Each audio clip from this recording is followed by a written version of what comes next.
Hi friends, कसे आहात? स्वागत आहे तुमचं किचन क्वीन वसुंधरामध्ये.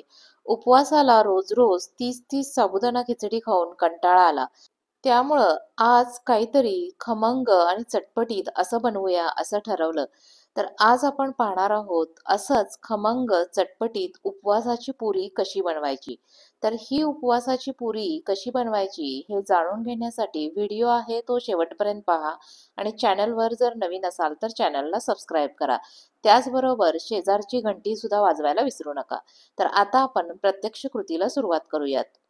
उपवासाची पुरी बनवण्यासाठी सुरुवातीला मी या ठिकाणी 4 बटाटे घेतलेले आहेत. मीडियम साईजचे बटाटे आहेत. बटाटे जे आहेत ते मी चांगले उकडून घेतलेले आहेत.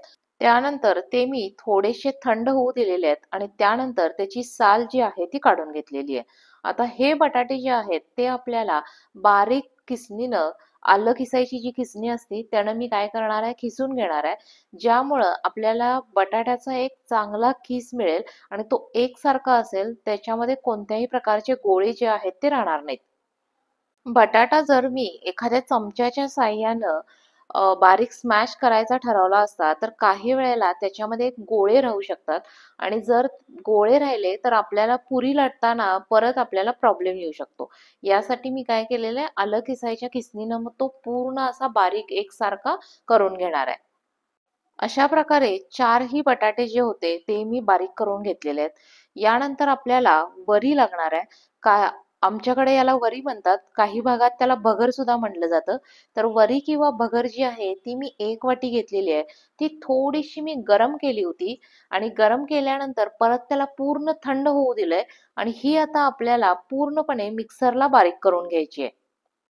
वरी किंवा भगर जी आहे ती मिक्सरला छानशी मी बारीक केलेलं आहे. त्याचं चांगलं पीठ असं करून घेतलेलं आहे. जर तुम्हाला ती खूप मोठी-मोठी अशी वाटत असेल तर काय करायचं, ते थोडंसं मैदा चाळायच्या चाळणीनं आपल्याला चाळून घ्यायचं, जेणेकरून आपल्याला एकसारखं चांगलं पीठ मिळेल. तर या ठिकाणी माझी मिक्सरमध्ये चांगली बारीक झालेली आहे, त्यामुळे मी चाळून घेतलेली नाहीये. त्यानंतर या ठिकाणी मी 2 हिरव्या मिरच्या घेतलेल्या आहेत. हिरवी मिरची सुद्धा आपल्याला या पुरीमध्ये ॲड करायची आहे. तर 2च मिरच्या माझ्या व्यवस्थित मिक्सरला बारीक होणार नाहीत. त्यामुळे मी या मिरच्या ज्या आहेत त्या बारीक अशा कट करून घेणार आहे, बारीक अशा चिरून घेणार आहे. मला पुरी जी आहे ती खूप तिखट अशी नको आहे. थोडीशी स्पायसी, थोडीशी चटपटीत लागणार आहे. त्यामुळे मी मिरच्या घेताना 2च घेतलेल्या आहेत. तुम्हाला जर तिखट हवी असेल तर तुम्ही मिरचीचं प्रमाण वाढवलं तरी देखील चालेल. अशा प्रकारे मी दोन्हीही मिरच्या ज्या आहेत त्या कट करून घेतलेल्या आहेत. त्यानंतर आपल्याला यामध्ये कोथिंबीर घालायची आहे. जर तुमच्याकडे उपवासाला कोथिंबीर चालत असेल तर तुम्ही कोथिंबीर घातली तरीही चालेल. चालत नसेल तर स्किप केली तरीही चालेल. कोथिंबीर जी आहे ती मी स्वच्छ धुवून घेतलेली आहे. त्यानंतर त्यातलं पूर्ण पाणी जे आहे ते निथळू दिलेलं आहे आणि ती आपल्याला बारीक अशी कट करून घ्यायची आहे.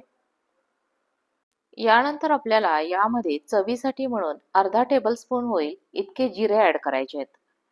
जिरे ॲड करून झाल्यानंतर आपल्याला यामध्ये मीठ ॲड करायचं आहे.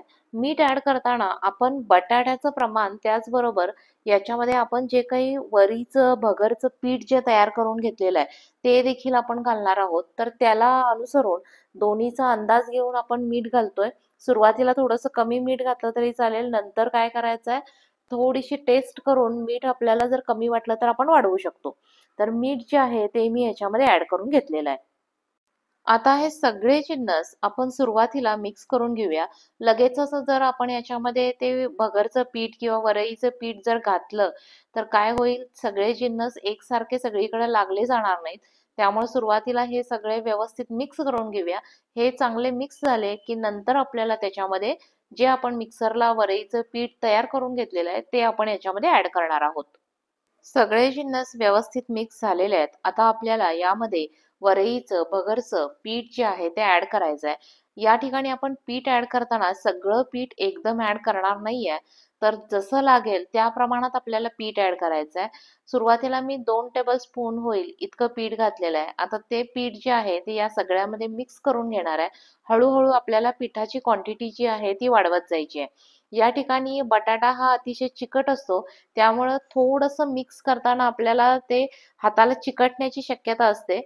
जसं-जसं त्यामध्ये आपण पीठ ॲड करत जाऊ, तसं-तसं त्यातला चिकटपणा थोडासा कमी होईल आणि ते काय होईल, सगळं एकसारखं आपल्याला एक पिठाचा गोळा जो आहे तो बनेल आणि आपल्या हाताला खूप काही असं चिकटणार नाही.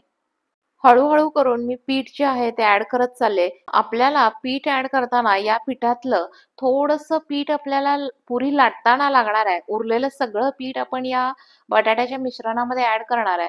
ते जर आपल्याला थोडं ड्राय वाटायला लागलं तर आपण त्याच्यामध्ये पाणी ऍड करणार आहोत. पाणी ऍड करताना त्याला आवश्यक असेल तरच पाणी ऍड करायचं.